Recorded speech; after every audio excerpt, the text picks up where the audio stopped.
નારદ મહાપુરાણ સાંભળનારા સર્વ ભાવિક ભક્તજનોના હૃદયમાં વિરાજમાન પરમાત્માને મારા પ્રણામ। નારદ પુરાણના અત્યાર સુધીમાં આપણે 159 ભાગ સાંભળ્યા છે। આજે આપણે 160મો ભાગ સાંભળીશું, જેમાં આપણે સાંભળીશું સ્કંદ પુરાણના વિષયની સૂચિ। હરિ ઓમ। પ્રલય કાળના અનુભવનું વર્ણન, અમૃત કીર્તન, કલ્પમાં નર્મદાના જુદા જુદા નામોનું વર્ણન, નર્મદાજીનું આર્ષ સ્તોત્ર, કાલરાત્રિની કથા, મહાદેવજીની સ્તુતિ, પૃથક કલ્પની અદ્ભુત કથા, વિશાલ્યની કથા, જાલેશ્વરની કથા, ગૌરી વ્રતનું વર્ણન, ત્રિપુરદાહની કથા, દેહપાત વિધિ, કાવેરી સંગમ, દારુતીર્થ, બ્રહ્માવર્ત, ઈશ્વર કથા, અગ્નિતીર્થ, સૂર્યતીર્થ, મેઘનાથ વગેરે તીર્થ, દારૂક તીર્થ, દેવતીર્થ, નર્મદેશ તીર્થ, કપિલા તીર્થ, કરંજક તીર્થ, કુંડલેશ તીર્થ, પીપલાદ તીર્થ,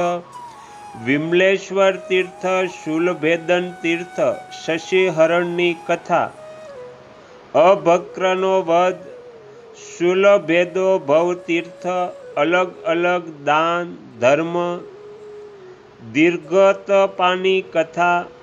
ઋષ્યશૃંગનું ઉપાખ્યાન, ચિત્રસેનની પૂર્ણમયી કથા,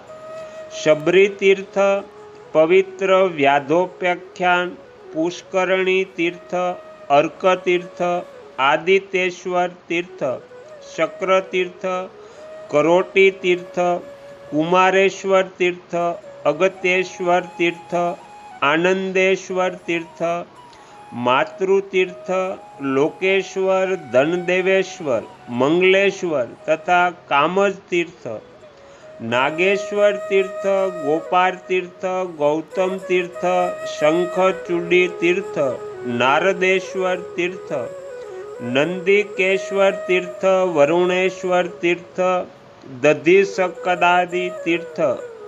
હનુમંદીશ્વર તીર્થ, રામેશ્વર વગેરે તીર્થ, સોમેશ્વર, પિંગલેશ્વર, ઋણમોક્ષેશ્વર, કપિલેશ્વર, પૂર્તિકેશ્વર, જલેશય, ચંડાક, યમતીર્થ,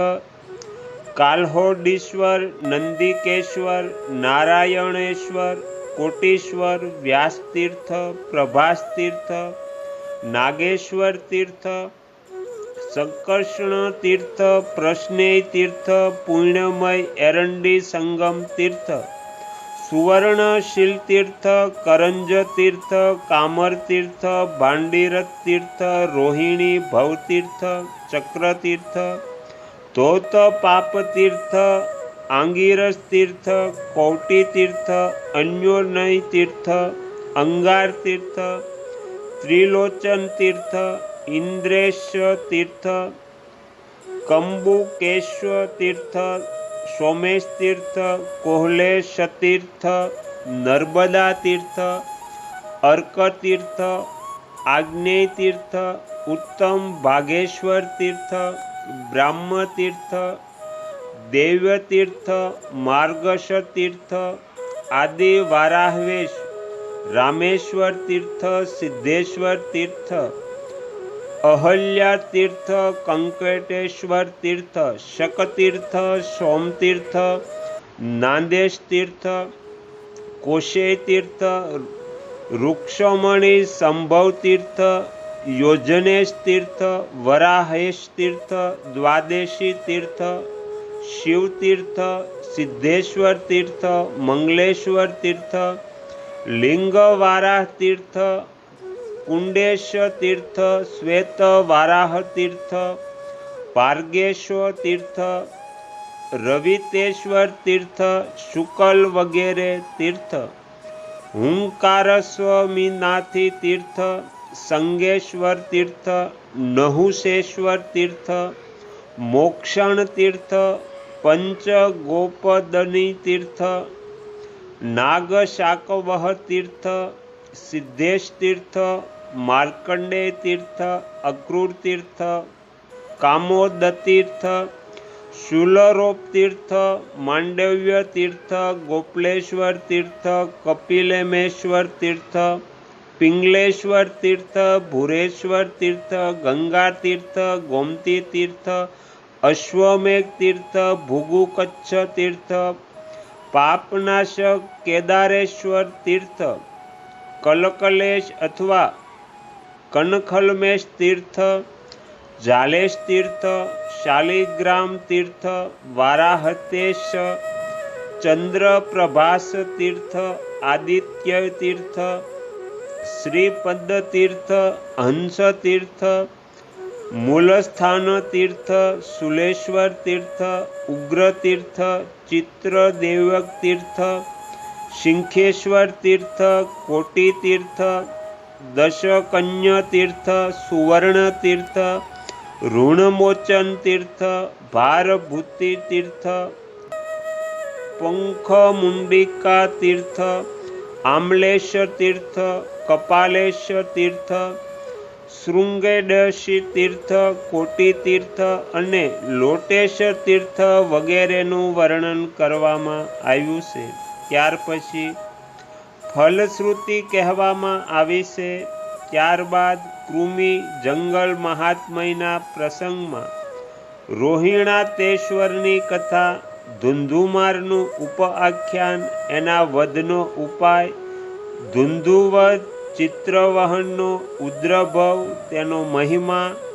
ચંડીશનો પ્રભાવ, રતિતેશ્વર, કેદારેશ્વર, લક્ષણ તીર્થ, વિષ્ણુપદી તીર્થ, મુખાર તીર્થ, ચ્વનવાધાન તીર્થ, બ્રહ્મ સરોવર, ચક્રતીર્થ, લલિતો ઉપાખ્યાન, બહુ ગૌમૂર્ખ તીર્થ, રુદ્રાવર્ત તીર્થ, માર્કંડેય તીર્થ, પાપનાશક તીર્થ, સ્વર્ણેશ્વર તીર્થ, શુદ્રપટ તીર્થ, દેવાંધૃતિ તીર્થ, જીહ્વાદોતી તીર્થ, પ્રાગટ્ય, શિવાદભેદ તીર્થ અને ફળશ્રુતિ, આ વિષયોનું વર્ણન કરવામાં આવ્યું છે. આ બધું અવંતી ખંડનું વર્ણન કહેવામાં આવ્યું છે, જે શ્રોતાઓના પાપોનું નાશ કરનારું છે. આના પછી નાગરખંડનો પરિચય આપવામાં આવે છે. આમાં લિંગોત્પત્તિ વર્ણન, હરિચંદ્રની શુભકથા, વિશ્વામિત્ર મહાત્મય, ત્રિશંકુનું સ્વર્ગલોકમાં જવું, હાટકેશ્વર મહાત્મયના પ્રસંગમાં વસ્ત્રાસુરનો વધ, નાગબલી, શંખતીર્થ, અચલેશ્વરનું વર્ણન, ચમત્કારપુરની ચમત્કારપૂર્ણ કથા,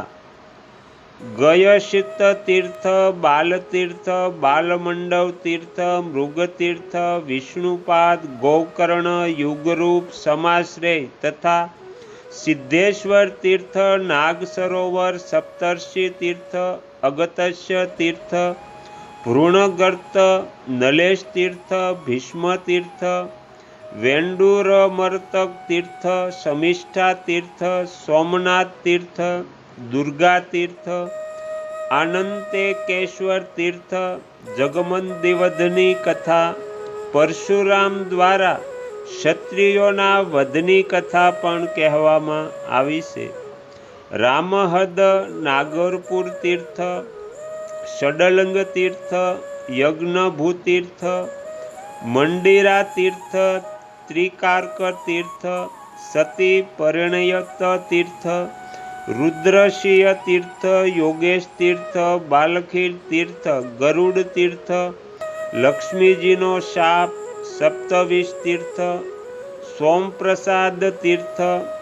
અંબાવૃદ્ધ તીર્થ, અગ્નિકુંડ, બ્રહ્મકુંડ, ગૌમુખી તીર્થ, લોહષ્ટી તીર્થ, અજાપાલેશ્વર દેવી, શનેશ્વર તીર્થ, રાજવાપી, રામેશ્વર, લક્ષ્મેશ્વર, કુશેશ્વર, લવવેશ્વર લિંગ, સર્વોત્તમ સન 68 તીર્થોના નામ, દમયંતી પુત્ર ત્રિજાતની કથા, રેવતી અંબાની સ્થાપના, ભક્તિકા તીર્થનો આવિર્ભાવ, શ્યામકરી દેવી કેદાર ક્ષેત્રનો પ્રાદુર્ભાવ, શુકલ તીર્થ, મુખારક તીર્થ, સત્યસંઘેશ્વરનું આખ્યાન, કર્ણોપતની કથા, અટલેશ્વર તીર્થ, યાજ્ઞવલ્કવ તીર્થ, ગૌરી ગણેશ તીર્થ, વાસ્તુપદ તીર્થનું આખ્યાન, અજાગૃહા દેવીની કથા, સૌભાગ્યર્થ તીર્થ, શુલેશ્વર લિંગ, ધર્મરાજની કથા, મિષ્ટાન દેવેશ્વરનું આખ્યાન, 3 ગણપતિનો આવિર્ભાવ, જાવાલરચિત મકર નરેશ કથા, કાલેશ્વરી અને અંધકનું ઉપઆખ્યાન, આપસરસ કુંડ, પુણ્યાદી તીર્થ, રોહિતાશ્વેશ તીર્થ, નાગર બ્રાહ્મણોની ઉત્પત્તિનું કથન, ભાર્ગવ ચરિત્ર, વિશ્વામિત્ર ચરિત્ર, સારસ્વત્ય તીર્થ, પીપલા તીર્થ, કંસારેશ્વર તીર્થ, પિંડક તીર્થ, બ્રહ્માના યજ્ઞનું વૃત્તાંત, સાવિત્રીની કથા, રેવતીનું આખ્યાન, ભૃતયજ્ઞનું વૃત્યાન, મુખ્યાન તીર્થનું નિરીક્ષણ, કુરુક્ષેત્ર, આટકેશ્વર ક્ષેત્ર, પ્રભાસ ક્ષેત્ર, આ ક્ષેત્રોનું વર્ણન પણ કરવામાં આવ્યું છે. તો અહીંયા નારદ પુરાણનો 160મો ભાગ સમાપ્ત થાય છે. હવે પછીના વિડીયોમાં આપણે 161મો ભાગ સાંભળીશું. તમે તમારો કિંમતી સમય આપી એકાગ્ર ચિત્તે પ્રસન્નતાપૂર્વક નારદ પુરાણ સાંભળ્યું એ બદલ હું આપ સૌનો ખૂબ ખૂબ આભાર વ્યક્ત કરું છું અને આશા પણ રાખું છું કે તમને સાંભળવું ગમ્યું હશે. જો ગમ્યું હોય તો બીજા 5 લોકોને પણ સંભળાવજો. શ્રી સદગુરુદેવની જય. આગળના વિડીયો જોવા માટે આ ચેનલને સબસ્ક્રાઈબ કરો અને જો આ વિડીયો પસંદ આવ્યો હોય તો લાઈક કરો.